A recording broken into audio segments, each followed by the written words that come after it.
Soyez le bienvenu, fidèles téléspectateurs. Vous êtes sans ignorer que vous êtes là dans votre émission Pasteur répond. Ici, nous faisons l'effort d'aller vers ceux qui peuvent décrypter les grandes lignes de la Sainte Doctrine pour que vous soyez éclairés. Voilà pourquoi nous nous sommes déplacés pour venir dans les locaux de l'église primitive, ici avec le pasteur Pierre Kassambakana, pasteur Kass, qui nous a reçus aujourd'hui pour parler d'un thème important qui vous concerne parce que vous nous avez aussi demandé à ce que nous puissions le voir pour parler de ces thèmes que vous estimez que c'est important. Le message du temps de la fin et les signes qui accompagnent ce message. Voilà pourquoi aujourd'hui on est là pour en parler avec lui. Pasteur Pierre Casse, soyez le bienvenu. Merci. Voilà, merci de nous avoir encore accepté ici.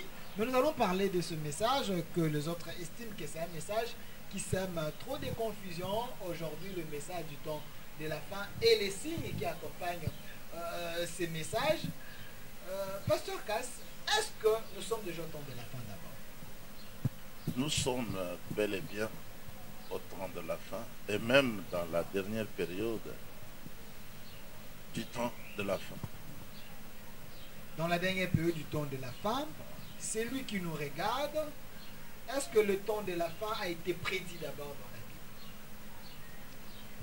Bible? Le temps de la fin a été très bien prédit dans les Saintes Écritures, de commun accord avec son message aussi.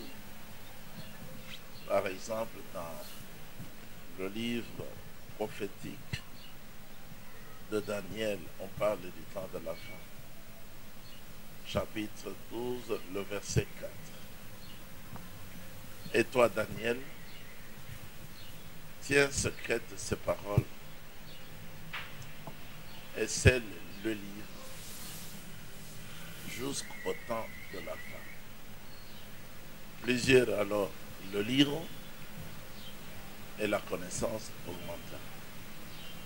Donc le livre, la Bible, qui est le livre de la rédemption, devait être ouvert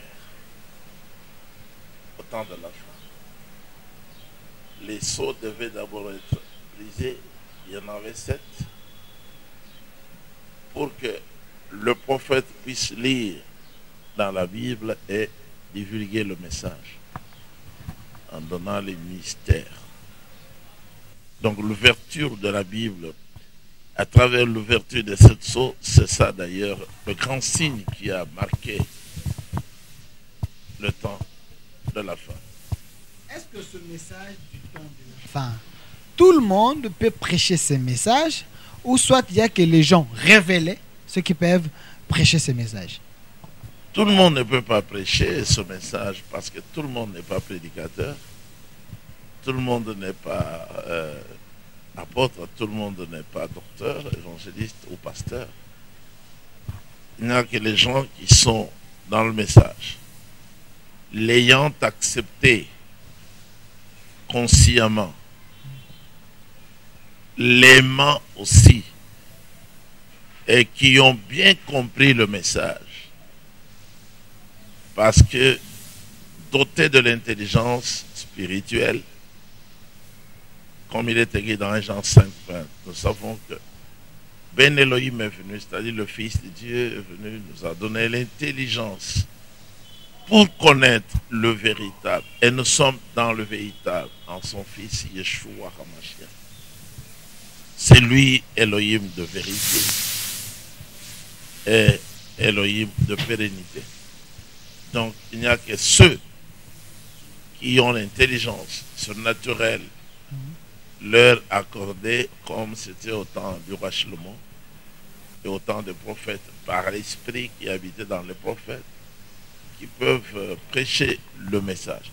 Même les gens qui se disent être dans le message, mais qui ne croient pas aux avertissements des Saintes Écritures dans la Bible, qui n'arrivent pas à comprendre d'abord la Bible comme étant le seul fondement de foi, le seul livre comme étalon de mesure quant à la foi, ceux-là, ils ne comprendront pas aussi le message. Comme le disait Valfranc, si vous voulez connaître le message du temps de la fin, connaissez d'abord les Saintes Écritures.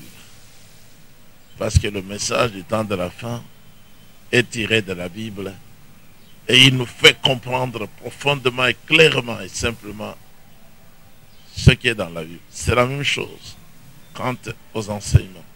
Donc ce n'est pas n'importe qui. Par exemple, ceux qui sont sortis de Saintes Écritures, même s'ils disent qu'ils sont dans le message, mais ils sont sortis de l'écriture, de la Bible, en croyant aux enseignements des 7 tonnerres, qui ne sont pas dans la Bible. Aujourd'hui, ils enseignent, contrairement aux Saintes Écritures, que le Seigneur est déjà venu, alors qu'eux-mêmes sont encore sur la terre. Donc, la Bible dit déjà, personne ne connaît ni le jour ni l'heure.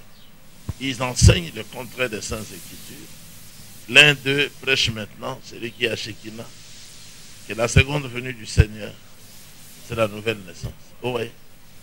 Ça, c'est l'idiotie, ça, c'est la bassesse, ça, c'est bel et bien l'égarement.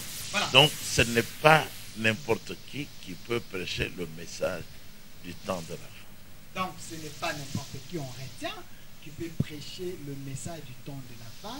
Il faut être révélé. Également, il faut avoir la maîtrise de la Bible et avoir l'intelligence pour prêcher ce message. Donc là, en quelque sorte, vous ouvrez aussi la voie aux méthodistes, aux gens des catholiques, à tout le monde, parce que chaque religion a sa théologie. Donc, si vous apprenez la théologie, vous lisez bien la Bible, vous avez un peu de l'intelligence, ça vous donne l'accès de prêcher le message. Non, tout le monde peut venir croire le message. La volonté du Seigneur, selon 1 Timothée chapitre 1er, je crois le verset 5, quelque chose comme ça. Dieu veut que tout le monde soit sauvé et parvienne à la connaissance de la vérité. Mais n'oubliez pas, il y a l'élection. Le Seigneur a déjà fait son élection seul, sans conseiller, sans influence. Il n'a pas de favoritisme. Il a déjà élu les gens qui doivent être sauvés, qui doivent comprendre le message et qui vont aller au ciel. Même si beaucoup venaient, mais il n'y a que les élus qui vont aller plus loin dans la connaissance et qui comprendront. Ça veut dire? Ça veut dire que ce n'est pas tout le monde qui sera sauvé aussi. Donc, mais aucun théologien, comme tu as posé ta question de manière claire, aucun théologien ne peut, en tant que théologien, accéder à la connaissance des Saintes Écritures. Parce que la théologie, elle est opposée au Seigneur, à sa volonté, à son plan. Donc, aucun théologien n'étudie les Saintes Écritures pour découvrir et pour connaître. Tous les théologiens, ils sont contre les Saintes Écritures. Quand ils se mettent à lire, c'est pour détruire. Alors, le prophète Branham, qui a été envoyé pour enseigner les Saintes Écritures aux croyants du temps de la fin, pour les préparer à aller à la rencontre du Seigneur dans les airs, il a dit, quand un homme entre dans la théologie, alors il commence petit à petit à s'éloigner du Seigneur. Le premier diplôme qu'il reçoit là-bas, c'est le diplôme qui confirme qu'il est très éloigné de la vérité et du Seigneur. Là, c'est une manière de se contredire avec les Écritures de Paul. Quand Paul dit ajouter un peu de la connaissance, il faisait allusion à quoi? À la connaissance de la parole de Dieu, c'est-à-dire le message dans de la fin. Vous voyez, dans Daniel 12 au verset 4, on parle de la connaissance. Quand les sceaux seront brisés, les paroles mystérieuses divulguées, communiquées à l'Église, qui est composée des élus, et la connaissance augmentera. Donc, Paul parlait de la connaissance de la parole de Dieu. Il ne s'agit pas de la connaissance de des choses du monde ou la connaissance théologique.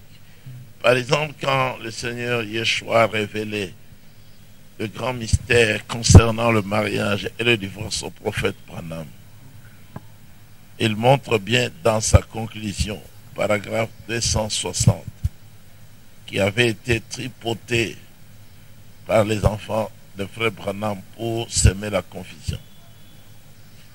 Le prophète, nous sommes dans cette grande confusion, dans ce gâchis, à cause des interprétations fausses des théologiens. Les théologiens, ils sont à la base de la fausseté aujourd'hui, de l'égarement du monde. Ce sont des théologiens. Branham dit au nom du Seigneur, voilà pourquoi vous les femmes, vous vous êtes mariés une seconde fois. C'est l'adultère. Et vous les hommes, vous avez épousé les femmes divorcées. C'est l'adultère. Pourquoi? Parce que les théologiens disent que vous pouvez divorcer, hein, vous les femmes, et vous vous remarier. Aller à la commune, et ainsi de suite. Donc, ils ont mal interprété les Saintes Écritures. Et voilà pourquoi les gens sont dans la confusion. Pasteur Cass, alors qui est censé enseigner les autres pour que le message du temps de la fin garde encore sa véracité, garde encore son originalité? Parce que les théologiens disent que la révélation sans la connaissance est un suicide. Les théologiens disent ça, mais la révélation elle-même, c'est déjà la connaissance. C'est la connaissance des Saintes Écritures, la connaissance de la volonté de Dieu. Quand vous avez la révélation, vous avez déjà le sommet, vous avez la connaissance à travers la révélation. Dans l'Apocalypse, qu'est-ce qui est écrit? Depuis le premier chapitre, premier verset. Révélation de Jésus-Christ. Yeshua HaMashiach. Tout ce qui vient là, c'est la révélation. Vous ne pouvez pas voir tout ça, ne pas avoir connaissance. Donc la révélation, c'est une grande famille de tout ce qu'on peut posséder. Et la connaissance, c'est lorsque vous avez la compréhension. Vous avez aussi la cohésion des Saintes Écritures. Vous savez comment faire le classement des prophéties. Vous savez faire la part des choses. Vous avez la compréhension. Donc, l'Écriture dit aussi qu'il faut grandir dans la connaissance. Connaître, c'est que, par exemple, les gens qui disent oh, on n'a pas besoin d'un prophète, c'est parce qu'il leur manque la connaissance. Quand ils disent non, un homme ne peut pas avoir plusieurs femmes, voilà, ils n'ont pas la connaissance. Quand ils disent qu'il y a 3 personnes en Dieu, mais c'est parce qu'il leur manque la connaissance. Quand ils permettent aux femmes de prêcher, c'est parce qu'il leur manque la connaissance des choses de la Bible. Un prédicateur est censé au départ avoir été rempli de la connaissance de la parole de Dieu. Il vous dira non, c'est écrit ici. C'est écrit encore là-bas.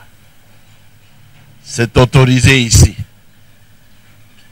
Une fois que le Seigneur a autorisé les choses dans l'Ancien Testament, il ne changera pas. Juste dans l'Apocalypse, il ne changera pas. Mais c'est ça, avoir la connaissance. Pasteur Cass, moi j'ai l'impression que vous êtes en train de saper la révolution de la modernité et la révolution des choses.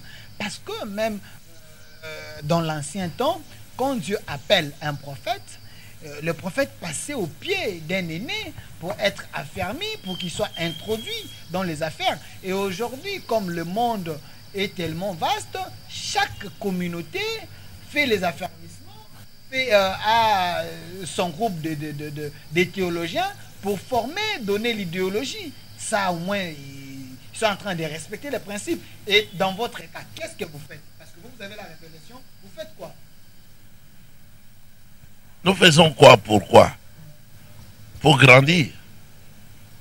Nous sommes au pied du Seigneur Yeshua. Il nous a envoyé un message à travers un messager. Cet homme-là a apporté ce que lui, le Seigneur, a appelé de la nourriture.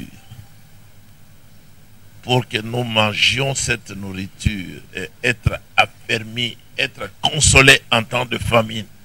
Nous sommes aujourd'hui en train de traverser la grande famine spirituelle annoncée dans Amos 8, 11. Maintenant, le Seigneur dit là-bas que les jeunes gens, les jeunes filles mourront de faim, de soif, parce qu'ils n'auront pas trouvé l'occasion d'entendre la bonne, la vraie parole du Seigneur. La bonne nouvelle. La bonne parole, c'est toujours la bonne nouvelle. La bonne nouvelle, la bonne parole, parce qu'il y a la très mauvaise parole qui se prêche partout dans les dénominations. C'est par là, il y a un problème. Et pourquoi ils vont manquer de trouver cette parole? Parce que le Seigneur va la cacher dans un endroit ou à un endroit non accessible à tous. Il va placer cette parole dans un prophète, quelqu'un que le monde n'aime pas. Le prophète est parti. Il a pris la même parole. Il l'a placée à nous. Il nous a ouvert l'esprit. Il a ouvert notre intelligence, notre cœur. Nous transmettons ça avec des preuves bibliques allant de la Genèse jusqu'à l'Apocalypse. Mais les gens ne veulent pas venir pour manger. Et ils meurent de faim. C'était déjà prophétisé. Alors, nous, ce que nous faisons, c'est quoi? Le message est venu. Vous pouvez voir la quantité de brochures qui se trouvent dans ce bureau, et les livres, et les lettres circulaires. Et je Et précise les aussi, CD. je précise que le pasteur Cass est un écrivain. Il a beaucoup écrit par rapport à ces messages, le message de William Branham, les Setsu et autres. Il a écrit. Il y a même un livre ici qui est dans la boîte, mais bientôt là, ça va sortir. Je pense que vous êtes en train de voir. Ça, c'est les écrits de frère Cass, Pierre Kassambakana, qui est responsable de l'église primitive. Nous allons en parler d'un moment à l'autre. On est là en train de décrypter le message dont on est venu ici pour analyser le message du temps de la fin et les signes qui accompagnent ces messages. On en parle. Il est en train de donner sa version des faits. L'émission est intitulée Pasteur répond. Il répond aux questions très questionnantes. Pasteur Cass, les autres pensent que vous êtes un pion que le diable a mis à côté pour dérouter les gens dans la bonne voie. Les gens qui sont restés avec Barouti, et ils ont la bonne nourriture, les bons messages. Vous avez égaré trop de monde parce que vous avez laissé le bon message, vous êtes égaré. J'écrirai aussi ce que je conçois déjà. Parce que j'ai déjà écrit sur la chute de Evald Frank. Le livre est ici, que vous pouvez aussi présenter aux gens. Je vais écrire aussi sur la chute de Barouti Kasson.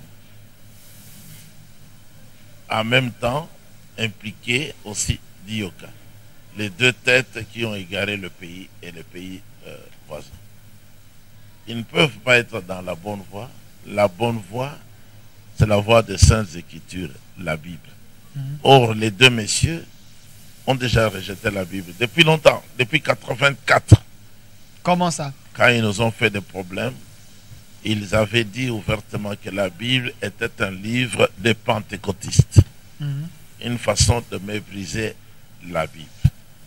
Pour eux, c'est quoi? Vrai ou pas que la Bible... Ce n'est pas vrai. La Bible, c'est, comme je dis, mais c'était l'unique livre que le prophète Branham avait. C'est l'unique livre que tous les prophètes depuis Moshe avaient. C'est l'unique livre auquel nous tous qui avons accepté le ministère de Frère Branham, nous devons être ramenés. Quand il prêchait, c'était pour nous ramener à la foi des pères, c'est-à-dire les Saintes Écritures. Donc quelqu'un qui croit que les 7 tonnerres d'Apocalypse 10 sont écrits dans la Bible, il est aveugle, il est sourd, c'est un démon. C'est pas écrit parce qu'eux donnent des versets. Ce n'est pas écrit. Vous restez dans des révélations. Parce qu'il est même écrit. Vous avez l'authenticité. Parce qu'il est écrit au verset 3 et 4. N'écris pas ce que les 7 voix de 7 tonnerres ont dit. Donc l'apôtre Yohanan, Jean, n'a pas écrit. On ne peut pas le calomnier, dire qu'il a écrit. Les Dioka, les Barouti, ils sont nombreux, les Mopunga. Yves a déjà régné les 7 honneurs. Sauf qu'il est égaré, très bien égaré Yves Kalombo, vous parlez de sur le mariage et le divorce. Yves Kalombo, j'ai déjà débattu avec lui 2 fois et je l'avais maudit parce qu'il était contre la polygamie alors que lui, il est né dans son père a 2 femmes. Donc, quelqu'un qui n'accepte pas la polygamie, Branham a dit, il ne peut même pas être sauvé. Donc, ces messieurs-là, ils ne peuvent même pas être sauvés. Comme preuve, là où il est écrit noir sur blanc, que c'est l'agneau qui a vaincu. Lui seul était digne de prendre le livre à main, de briser les 7 sceaux et de révéler les mystères. Baruti a enseigné, il enseigne encore, que c'est le 7e sceau qui a ouvert tous les autres sceaux. Et il ajoute, par les 7 tonnerres.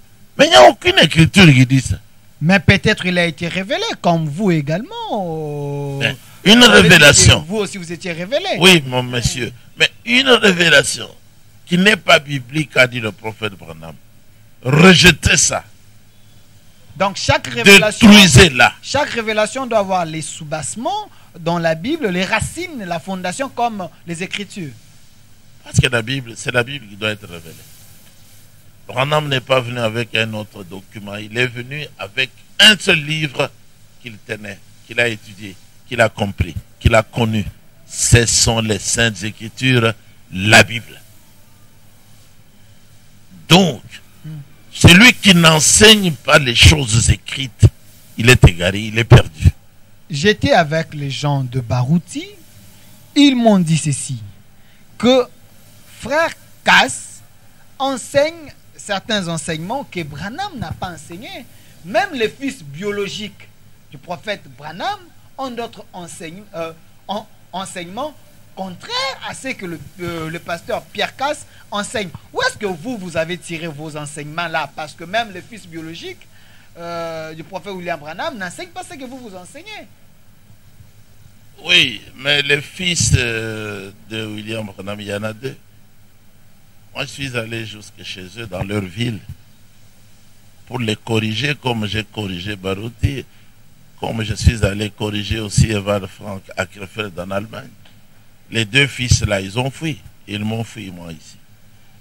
Parce que j'avais des preuves qu'ils ont falsifié l'enseignement de William Branham sur le mariage et le divorce. Au paragraphe 309, Billy Paul a coupé une partie. Là où il est dit, vous les hommes, vous avez épousé les femmes divorcées. Il a coupé parce que justement, lui, il a épousé une femme divorcée.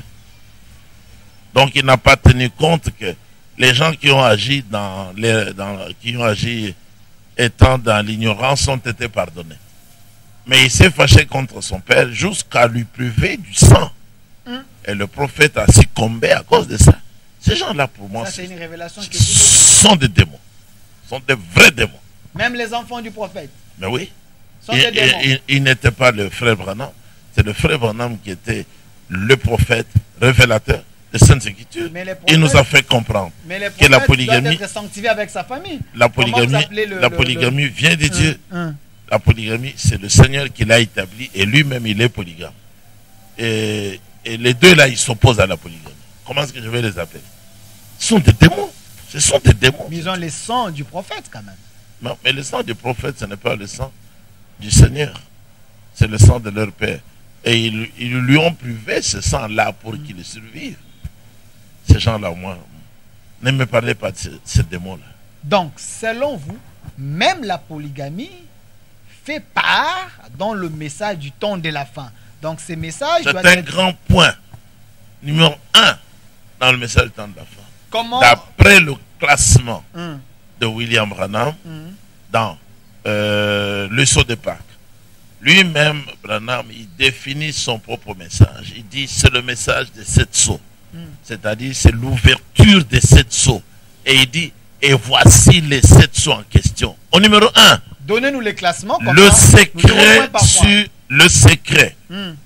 sur la révélation du secret sur le mariage et le divorce. Numéro 1. Okay. Au numéro 2, la révélation sur le secret concernant la sémence du serpent. Parce que les 2 mystères-là sont liés.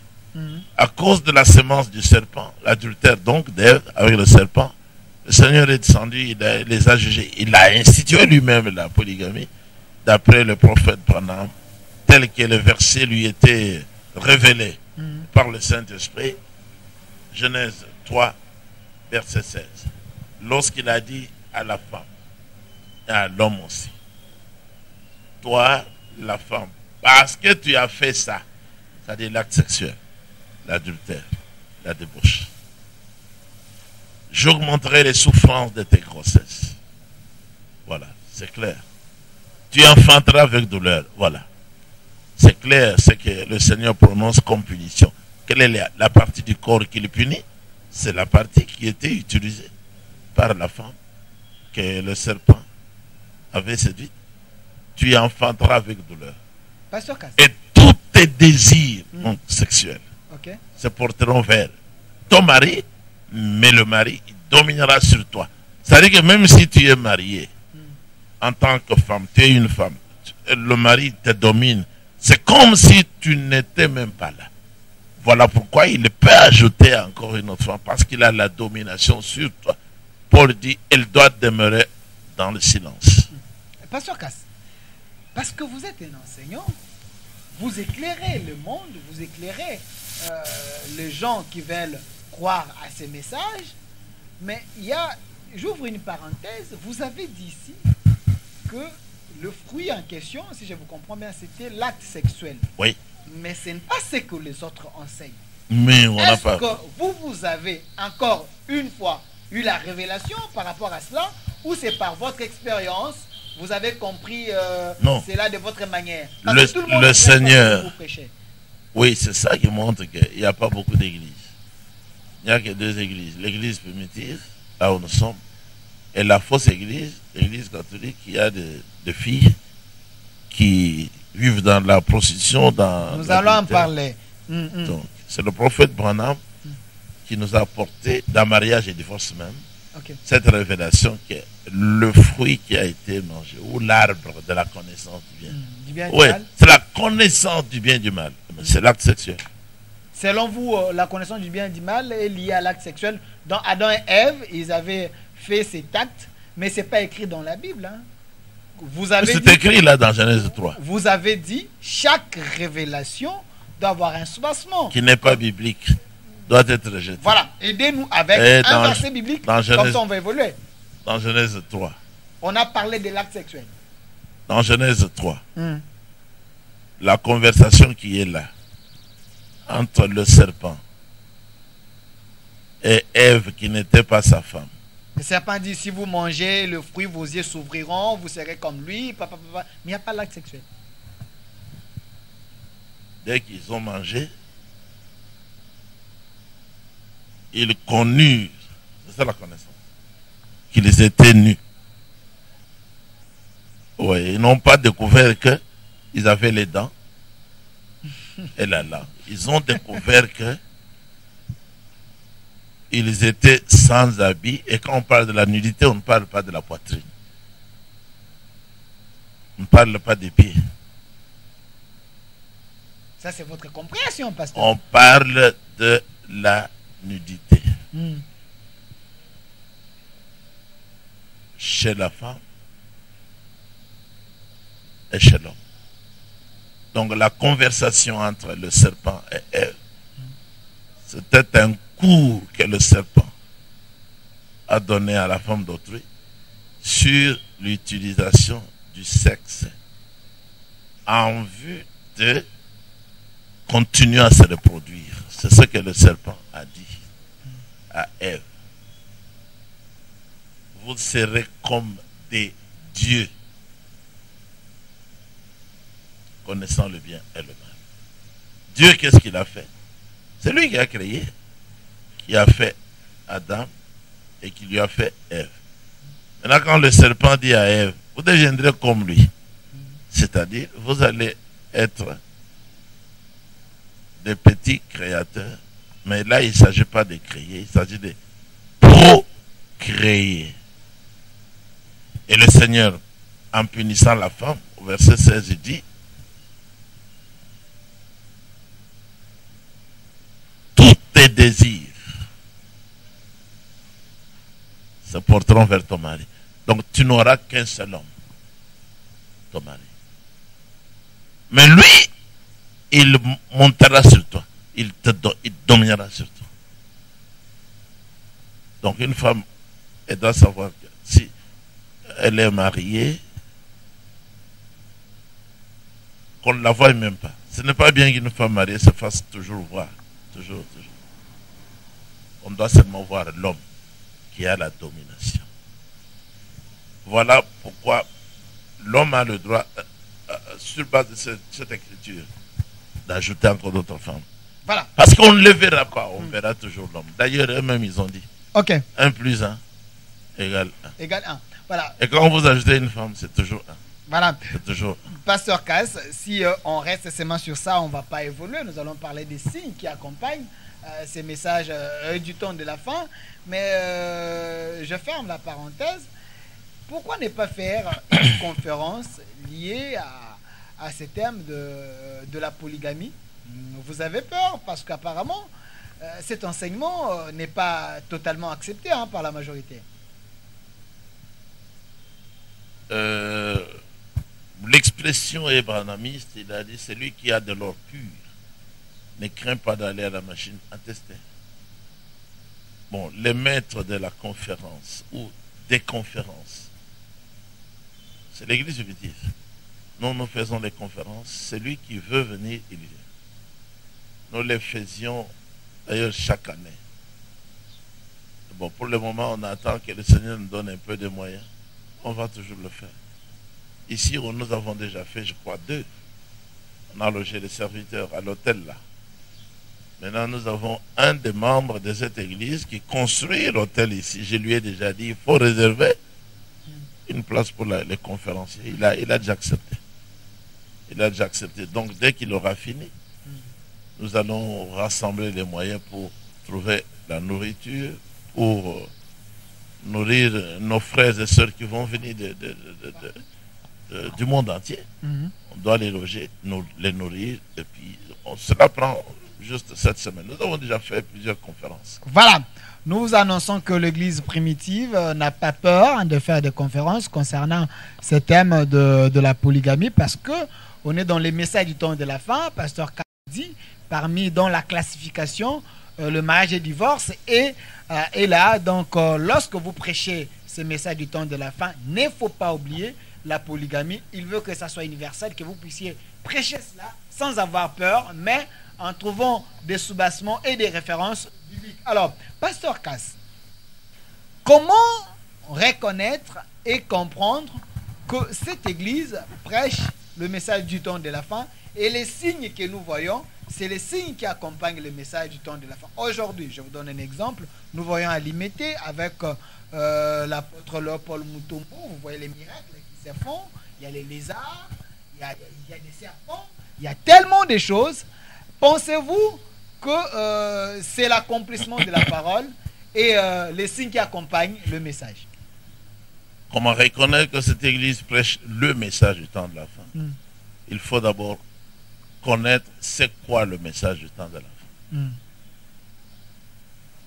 C'est le message des 7 sceaux d'Apocalypse 5, 6. Et la destruction des hôtels ne se trouve pas dans... 7, 8, 9. Vous n'avez pas répondu à ma question. 10, 11. Non, c'est ça le message du temps de la fin. Est-ce que la destruction des hôtels... C'est la deuxième partie. Ok. Maintenant, les sceaux, c'est le mariage et le divorce. Cette assemblée-là enseignera inévitablement la polygamie comme seconde alliance de Dieu avec toute la nature. Cette église-là acceptera que les hommes, s'ils veulent avoir même chacun 1000 femmes, qu'ils les aient. Cette église-là enseignera la semence du serpent. Cette église-là croira et enseignera que l'homme est le chef de la femme, supérieur par rapport à la femme. Que la femme ne peut pas prêcher. Cette église-là enseignera que le 7e sort, personne sur la terre, ni au ciel, ne peut connaître. sauf Elohim lui-même. Cette église-là enseignera que les 7 tonnerres ne peuvent pas être révélés, premièrement parce que le message n'était pas écrit. Ça ne se trouve pas dans la Bible. Cette église-là croira et enseignera cela. Cette église-là enseignera que tous ceux qui prêchent que le 7e soit révélé, que le Seigneur est déjà révélé, que les 7 tonnerres sont connus, ces gens-là, ils sont perdus, comme a dit le prophète Branham, comme a dit Jésus-Christ.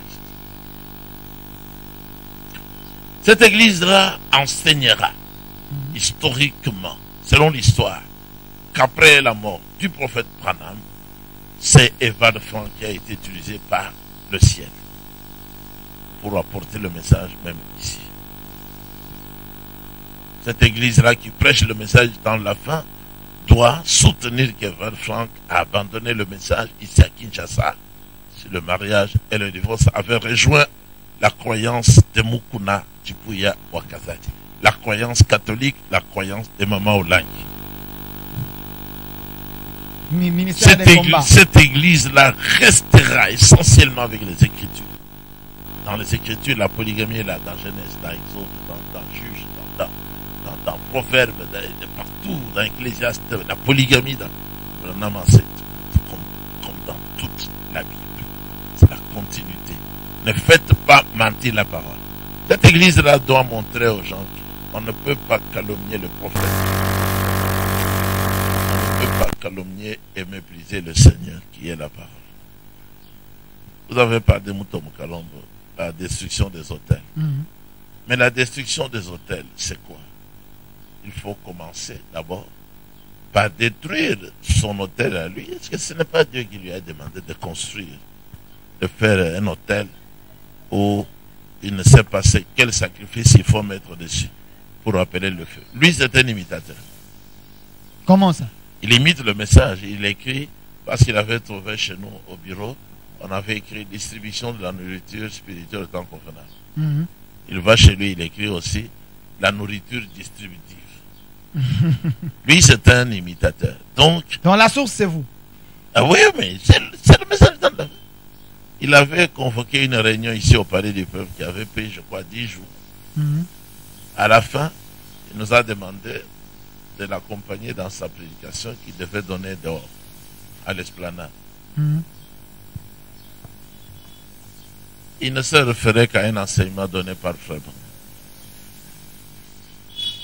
que j'ai ici, sur rendre un service à Dieu en dehors de sa volonté. Pendant qu'il parlait, j'avais voulu me mettre debout et dire, mais monsieur, tu es contre Frère Branham. Mais tu as sa brochure que tu as mangée là. Même les exemples. Maintenant, tu es venu pour présenter ça.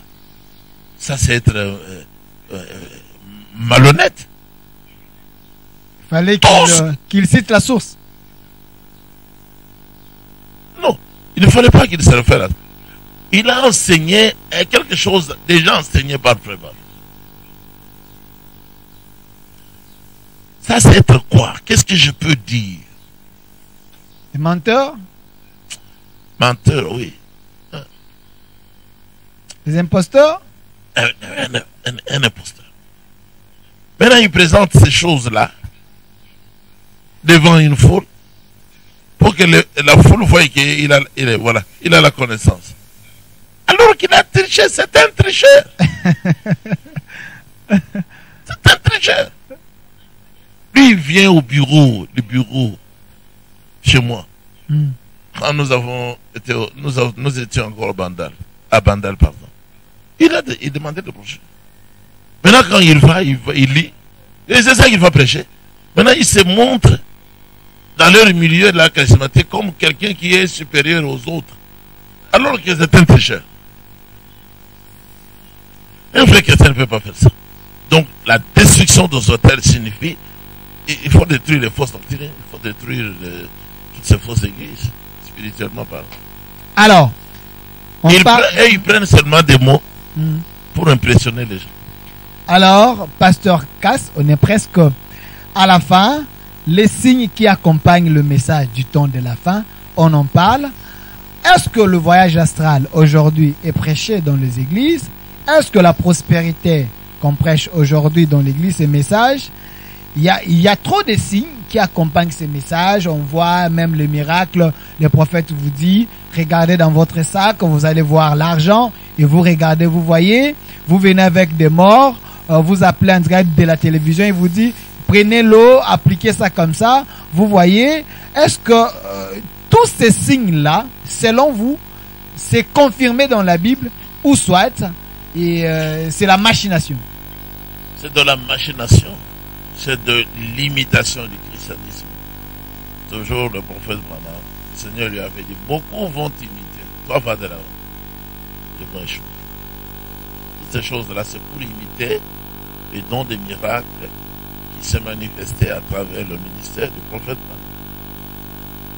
Comme tu parlais de Moutomogalon et de Barout, tous les deux, là, tous ceux qui parlent des miracles, de guérison, ils imitent les dons qui étaient manifestes, qui étaient visibles à travers le ministère glorieux de William. Qui était, vous avez dit qui était, mais il y a la continuité. L'Esprit du Seigneur est là, il y a la continuité, mais chez eux ça continue. Mais chez vous, on ne voit pas cela, on ne voit pas cela. Il n'y a pas assez de guérisons, il n'y a pas assez de sensations. On ne sent pas l'Esprit Saint descendre, il n'y a pas de gens qui crient, mais chez eux on voit tout ça. Le Seigneur n'avait pas dit, moi j'ai la connaissance. Le Seigneur n'avait pas dit quand le Saint-Esprit viendra, il va faire tomber les gens au sol. Il va parler en langue. Il va faire ceci, il va faire cela. On dit, ils ont dit que c'est la preuve qui montre que Dieu est avec vous. D'accord. Lui, le Seigneur, c'est qu'il avait dit. C'est que lorsque lui, le Seigneur, enverrait le Saint-Esprit, il va le glorifier, lui. La première chose, il va glorifier le Seigneur. Ce n'est pas que les prédicateurs se fassent glorifier. Et il vous conduira dans toute la vie. C'est ça qui est très essentiel. Donc le Saint-Esprit vient pour être un conducteur, mais il doit conduire les sujets, les croyants, les prédicateurs, dans toute la vérité. Quand il vient aujourd'hui, il va d'abord dire aux gens, mais nous avons déjà envoyé un prophète. Il est venu déjà avec tout à les prendre.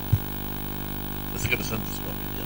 Il y a un verset dans la Bible, voici les signes qui accompagneront ceux qui auront cru. Donc chez vous, il n'y a pas la croyance. Vous mettez pêle-mêle.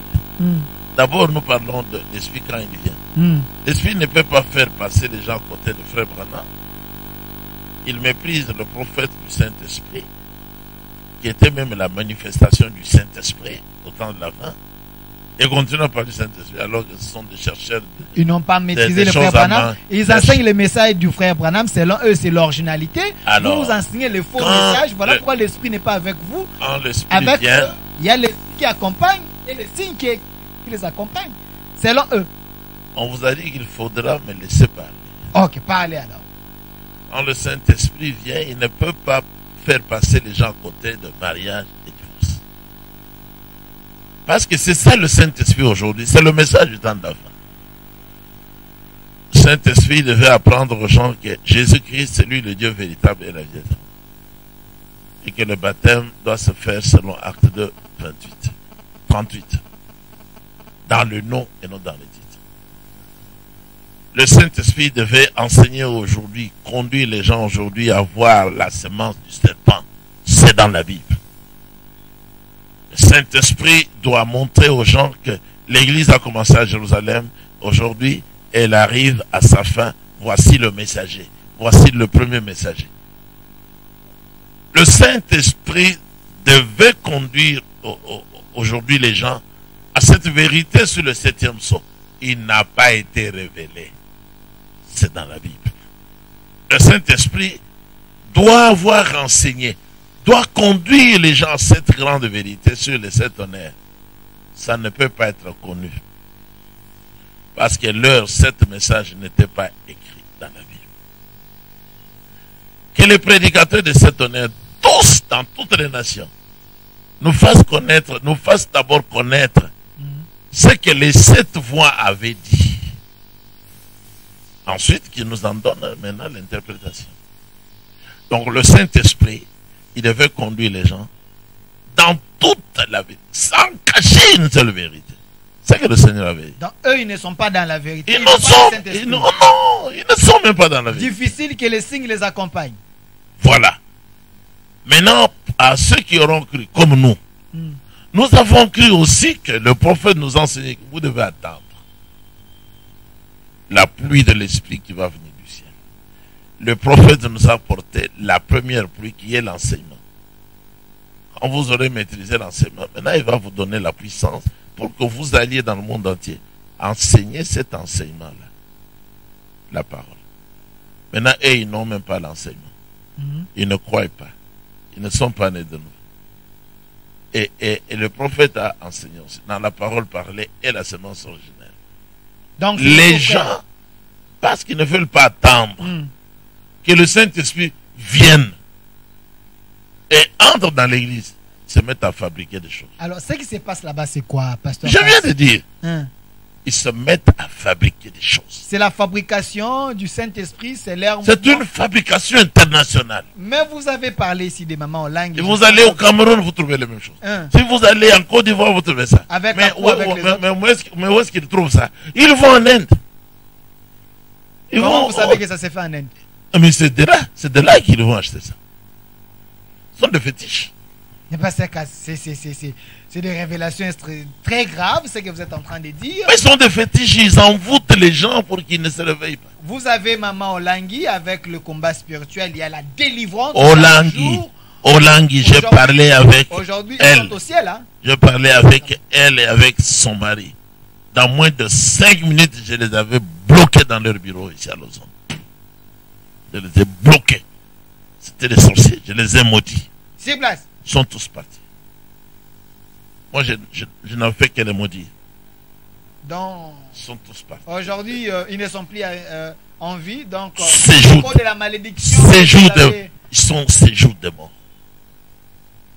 Là où vont tous les prêtres, là où vont tous les papes qui meurent. Vous parlez des prêtres? Ils vont dans le séjour des morts. Là où Mobutu est parti. Séjour des morts. Voilà, vous parlez des prêtres. On est à la fin, pasteur Cass. Malheureusement, avec vous, on ne peut pas terminer. Vous parlez des prêtres. Nous parlons de messages de la fin avec les signes qui accompagnent ces messages. Nous voyons aujourd'hui l'épanouissement de l'Église catholique, la grande Église dans le monde. Une Église qui aide tellement la population, qui aide même les nations. Alors, cette Église, c'est parmi les vraies Églises que vous pouvez quand même dire aux téléspectateurs de croire au message de prêtre, de pape, qui est le Saint-Père. Vous parlez de bien que cette église, ce n'est pas une église, c'est une religion. La religion catholique romaine. L'église catholique. Ils ne sont pas l'église. Les gens naissent catholiques. Ils meurent catholiques. Dans l'église, il faut y entrer par la nouvelle naissance. Dans l'église catholique, depuis le pape jusqu'aux bébés qui seront baptisés demain, aspergés, personne n'est né de nouveau.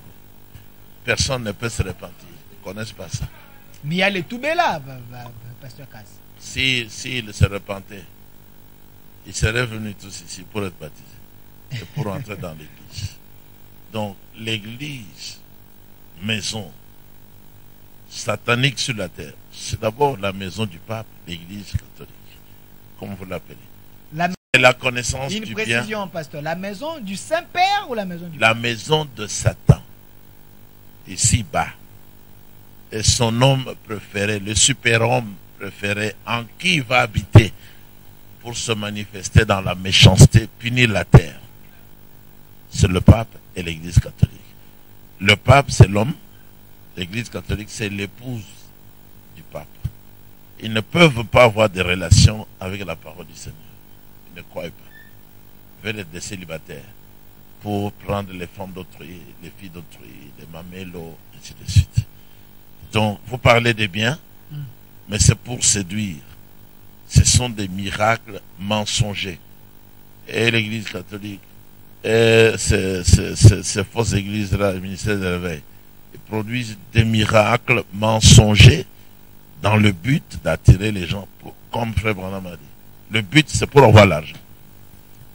Pasteur Cass, on est à la fin.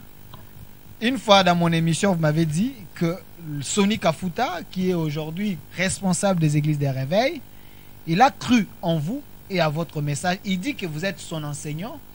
Alors, ce qui veut dire, si Sonny Kafuta, il est votre élève, donc on peut vous autoproclamer directement les responsables spirituels de l'église au Congo, ou la bonne église, c'est l'église primitive.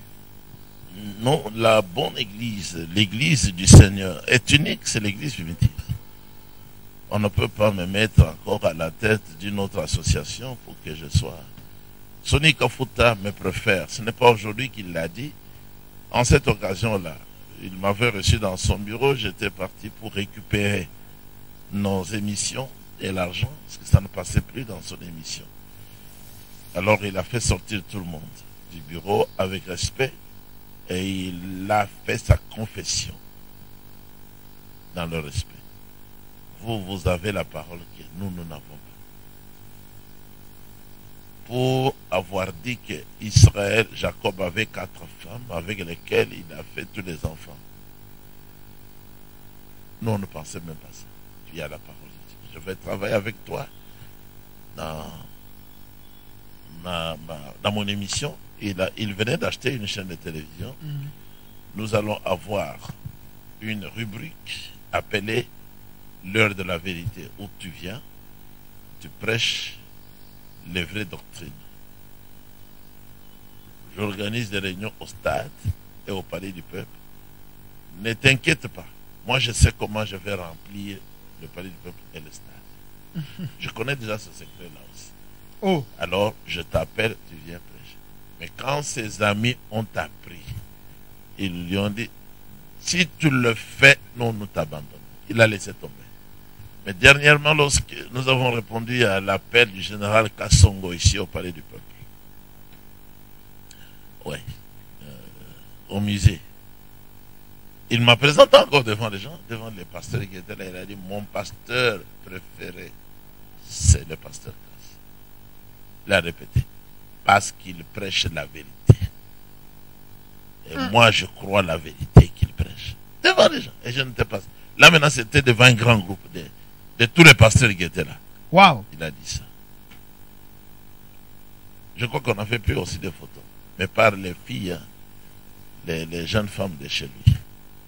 Merci. Merci. Pasteur Kass, pour avoir accepté l'entretien avec vous autour de cette thématique, le message du temps de la fin et les signes qui accompagnent ce message. On n'a pas fini, mais la télévision, c'est l'heure. Donc, on viendra prochainement, si le temps nous permet, pour que nous puissions évoluer. À vous, fidèles téléspectateurs, vous pouvez nous appeler ou appeler la chaîne directement. Si vous avez des questions concernant la thématique d'aujourd'hui, les suggestions, si vous voulez entrer en contact avec le pasteur Kass, donc il est là, pasteur Kass, pour entrer en contact, ça serait comment? Mon numéro de téléphone restera le même, 094 fois 199 58 0 99 99 1 99 58. Nous sommes sur l'avenue Cabinda, ici même où nous tournons l'émission, à côté de la boulangerie Pain Victoire, dont vous entendez le bruit. Dès que vous descendez sur l'arrêt appelé RTNC, vous descendez jusqu'ici. Si vous descendez de l'autre côté, Pain Victoire, juste la parcelle voisine, c'est la parcelle de l'église primitive du Seigneur Yeshua HaMashiach. Merci, pasteur Kass. C'est de lui qu'on parle un peu beaucoup ici en République démocratique du Congo à cause de ses enseignements.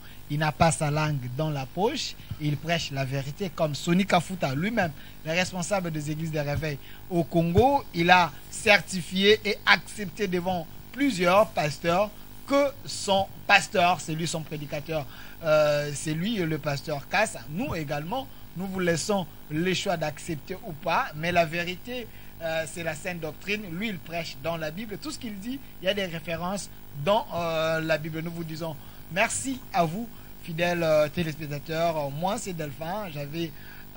J'ai un réel plaisir de présenter cette émission parce que je sais que vous avez y à consommer la bonne nourriture avec mon invité d'aujourd'hui. Restez fidèles à nos programmes. Au revoir.